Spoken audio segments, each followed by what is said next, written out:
BBA, BCA, BCom computer కోర్సులో 100% placement లభించే ఏకైక డిగ్రీ కాలేజ్ కూకట్పల్లిలోని i3 డిగ్రీ కాలేజ్ 8367215215. నమస్తే రమగారు. నమస్తే జయ. రమగారు, ఈ మధ్యకాలంలో చూసుకుంటున్నాం సాఫ్ట్వేర్ ఉద్యోగాలు టపా టపా టపా లెగిసిపోతున్నాయి కదండి. కానీ ప్రతి ఇంట్లో పిల్లలు ఉంటున్నారు సాఫ్ట్వేర్స్.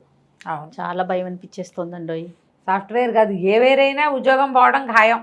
అట్లాగే అనిపిస్తుంది. సాఫ్ట్వేర్ ఎక్కువగా చూస్తున్నాం అంతే. ఉద్యోగం ఉండాలి అంటే ఏం చేయాలి రమగారు?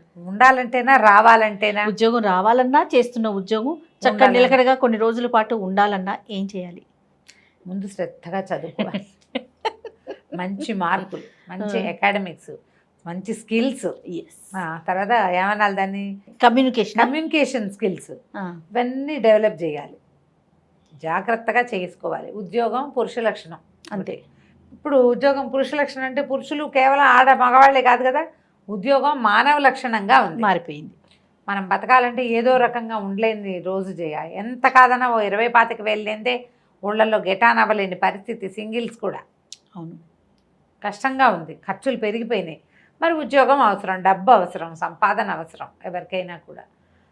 మనం ఏంటంటే ఎలాగోలాగా గడిపేసి ఉద్యోగం కావాలనుకోకూడదు. ఏం చేసినా సమర్థవంతంగా చేయాలి. మొదట నీకు ఉద్యోగం రావట్లేదు అంటే నువ్వు ఎందుకు రావట్లేదు అనేది మొదట మనం ఒకసారి ప్రశ్నించుకోవాలి. మనం ఏం పొరపాటు చేస్తాం? మన మార్కులు చాలలేదా? మన మాట సరిపోవట్లేదా? మనం సరిగ్గా ఇంటర్వ్యూలు చేయలేకపోతున్నామా? లేదా ఉద్యోగాలు వచ్చాక దాన్ని నిలబెట్టుకోవడానికి చేయవలసింది మనం చేస్తున్నామా లేదా? దానికి తగిన మేనేజ్మెంట్ స్కిల్స్ అవి మనకు ఉంటున్నాయా లేదా? మేనేజ్మెంట్ స్కిల్ అంటే పెద్ద కంపెనీని మేనేజ్ చేసే స్కిల్లే కాదు, మన కొంపని మేనేజ్ చేసుకునే స్కిల్ కూడా కావాలి మనకి. అదే కదా, చిన్నదైనా మన ఇల్లు బాకిలైనా మనం మేనేజ్ చేసుకోవాలి. ఈ జాబ్ మేనేజ్మెంట్ మనకి ఎందుకు రావట్లేదు అనేది ఒకసారి పునరావలోకనం చేసుకుని మనం ఎక్కడైనా కరెక్షన్స్ ఏం కరెక్ట్ చేసుకుంటే, ఏది సెట్ చేసుకుంటే అనేది. ఈ రోజున నీకెవరో ఒకళ్ళు మంచి చెప్పేవాళ్ళు లేరు. ఒకవేళ చెప్పినా నువ్వు అనేవాడివి వినవు. ఇండివిజువల్స్ సలహాలు వినడం మానేసాను చేయాలి. కావాలంటేనే మనం ఎవరిదైనా మాట అడిగి తెలుసుకుంటాం. 300 మంది ప్రతి వాళ్ళు కూడా నాకు నేనే రాజు, నన్ను ఎవరు జడ్జ్ చేయకూడదు, నాకెవరు చెప్పకూడదు, వీళ్ళ బోర్డు సలహా నేను వినేదేమిటి, ఇలాంటి ధోరణి వచ్చేసింది. మనుషుల పరంగా అయితే ఇట్లా, డైరెక్ట్గా అయితే. ఇండైరెక్ట్గా అయితే టీవీలో పలానా టైంకి రమారావి గారు ఈ విషయం చెప్తారు, ప్రతిరోజు మనం అది వినాలి. లేదా చాగంటి వారు చెప్తారు, లేదా అనంతలక్ష్మమ్మ చెప్తారు. ఒక టైం పెట్టుకొని ఖచ్చితంగా కదలకుండా ఆ ప్రసంగాలు అయితే వింటున్నాం రమ్మగారు. వాటిని చక్కగా కట్ చేసుకుని ఫార్వర్డ్ కూడా చేసుకుంటున్నాం. అవి వింటున్నాం. ఇక్కడ డైరెక్ట్గా చెప్పేవి వినలేకపోతున్నాం, పాటించలేకపోతున్నాం. పోనీ వాటినైనా ఇంప్లిమెంట్ చేసుకోగలుగుతున్నాం అంటే అది కూడా చేయలేము కదా రమ్మగారు. చేయలేము. ఇవి మేము చేయలేము, ఇంకేదైనా చెప్పండి అంటుంటారు. ఆస్పిరిన్ దొరకపోతే డిస్ప్రిన్ ఇవ్వమన్నట్టుగా. అట్లనే ఉంది, అలాగే ఉంది. ప్రస్తుతం ఏంటంటే సమాజంలో మనకి ఎవ్వరూ మనతోటి ఉండరు. మనతోటి ఉండవలసింది శాశ్వతంగా మనం. అంతే. ఈ మనంకి నున్నగా తుడిచి దీన్ని సరిగ్గా చేసుకుని నిలబెట్టి చూపిస్తేనే ప్రపంచానికి నచ్చుతాం మనం. ఈరోజు ఇవాళ పరిస్థితి అది. నువ్వు నీ స్కిల్స్ డెవలప్ చేసుకో, నీ పర్సనాలిటీ డెవలప్ చేసుకో, నీ మాట్లాడేది డెవలప్ చేసుకో, నీ మార్కులు డెవలప్ చేసుకో, నిలబడు. ఇక్కడ కాకపోతే ఇంకో చోట చెల్లుతావు. ఇక్కడ చెల్లలేని వాడివి ఇంకో చోట చెల్లుతాను అనుకోదు. మళ్ళీ నువ్వు దీనికి పదను పెట్టుకోవాలి. నీ కత్తికి ఎప్పుడు పదను ఉండాలి. అది ఎలా ఆలోచిస్తున్నారంటే ఇది కాకపోతే ఇంకొకటి ఇంకోటి సరే, ఇది ఎందుకు నాకు లేదు అనేది రావట్లేదు. పోతే పోయింది, ఇంకోటి వస్తుందంటే దానికి కూడా నువ్వు ప్రిపేర్ అవ్వాలి. అంతేగా. ఎంత పెద్దవి 25 లక్షల సంవత్సరానికి జీతం వచ్చేవాడు ఇంకో కొత్త కంపెనీకి ఇంటర్వ్యూకి వెళ్ళినా మళ్ళీ స్కిల్ డెవలప్మెంట్ అనేది కొత్తదే. అది వాడు ఏమడుగుతాడో, వాడికి ఏం కావాలో, నీకు వచ్చింది వాడికి సరిపోతుందో లేదో ఎవరైనా చేయవలసిందే కదా. ఎప్పుడు మనని మనం ఆత్మావలోకనం చేసుకోవాలి. చేసుకుంటే ఇవి నిలబడతాయి. ఇది సహజమైంది. ఇంకా మీ స్టైల్లో చెప్తారు కదా, దైవం సహాయం కూడా కావాలి కదా, దైవ సహాయం కావాలి. ముందు పెద్దవాళ్ళని గౌరవించండి ఫస్ట్. దాంట్లో అమ్మ నాన్న, వాళ్ళని కష్టపెట్టి మీరు ఏ దేవుడి దగ్గరికి వెళ్ళినా ప్రయోజనం ఉండదు. ముందు వాళ్ళని చూడండి, వాళ్ళ సంగతి చూసుకోండి, వాళ్ళు చెప్పిన మాట వినండి. వాళ్ళు ఏదైనా ఓ పూజ చేద్దాం, ఓ గుడికి వెళ్దాం, ఓ చోటకి వెళ్దామంటే ఒప్పుకోండి దాన్ని. మీ ప్రయత్నాలు మీరు చేస్తూ దైవ సహాయం కూడా తీసుకోండి. సాధారణంగా మనకి ఉద్యోగాలకి వాటికి చెప్పే దైవాలు ఇద్దరు. ఎవరు రమ్మగారు? వినాయకుడు, సూర్యుడు, వీళ్ళిద్దరు. గవర్నమెంట్ జాబ్స్ కోసం సూర్యారాధన చేయాలని చెప్తారు. ఆహా. వినాయకుడికి ప్రదక్షిణాలు చేయటం, వినాయకుడి దేవాలయానికి వెళ్ళటం, ప్రదక్షిణాలు చేయటం, సంకటహర చతుర్థి లాంటి వ్రతాలు చేసుకోవటం, వినాయకుడికి కాస్త గరికని సమర్పించటము, నిత్యము దర్శనం చేయటం. ఇప్పుడు వినాయకుడు గుళ్ళోకి వెళ్ళాలంటే నువ్వు 12ంటికి నిద్రలేచి పావుతకు 2ంటికి వెళ్తే ఉండదు కదా, పొద్దున్నే వెళ్ళాలి. క్రమశిక్షణ. సూర్యారాధన చేయాలంటే మిట్ట మధ్యాహ్నపు సూర్యుడిని చూసి దండం పెట్టని చెప్తాను నేను. పెడతావు ఎట్లా? పెట్టలే కదా. ఎప్పుడు పెట్టగలుగుతాం మనం? సూర్యోదయం ఖచ్చితంగా. ఉద్యోగం కావాల్సిన వాళ్ళు నియమం ఉంచుకోవాలి. జాబ్ కొట్టాలి అంటే ఏం పూజ చేయాలి కదా, నిద్ర లేవాలి, బద్ధకాన్ని తగ్గించుకోవాలి. పూజ కాదు ప్రధానమైంది, బద్ధకం తగ్గించుకోవాలి. ఉదయించిన సూర్యబింబాన్ని చూడండి, త్వరలో ఉద్యోగం వస్తుంది. గవర్నమెంట్దైనా మామూలుదైనా. దానికోసం రాత్రి మీరు పడుకోవాలి. ఎలాగండి? మాకు రాత్రి మీరు చదువుకోవాలి, అవన్నీ కబుర్లు నాకు చెప్పద్దు. సూర్యుని చూడాలి అంతే.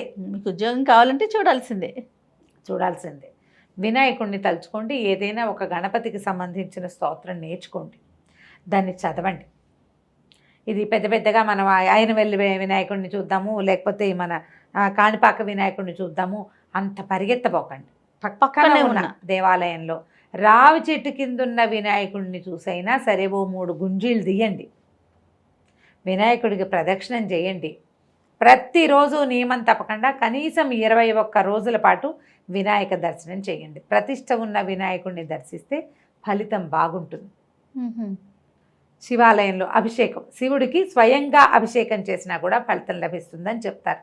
మన దగ్గర మన ప్రాంతంలో మనమే చెంబు తీసుకెళ్ళి పోసేవి తక్కువ ఉంటాయి. నార్త్ ఇండియాలో చేస్తారు, మన దగ్గర లేదు, చాలా తక్కువ ఉన్నాయి. మన దగ్గర చాలా తక్కువ ఉంది.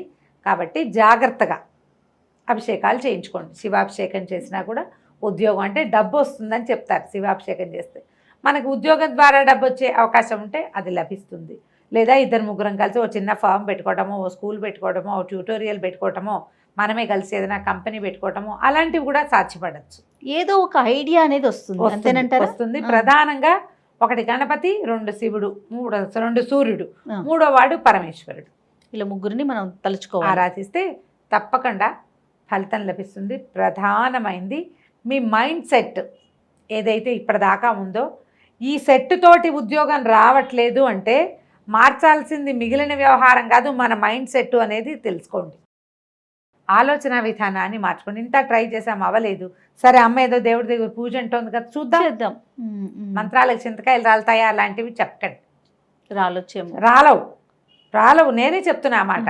కానీ నీవు ఒక నియమాన్ని పాటిస్తావు చూడు, దానివల్ల మారుతుంది.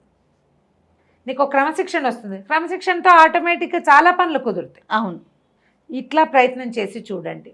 నేనైతే ఖచ్చితంగా ఈ శివాలయం గణపతికి పూజ చేసి ఉద్యోగం వచ్చిన వాళ్ళని చూశాను జయ.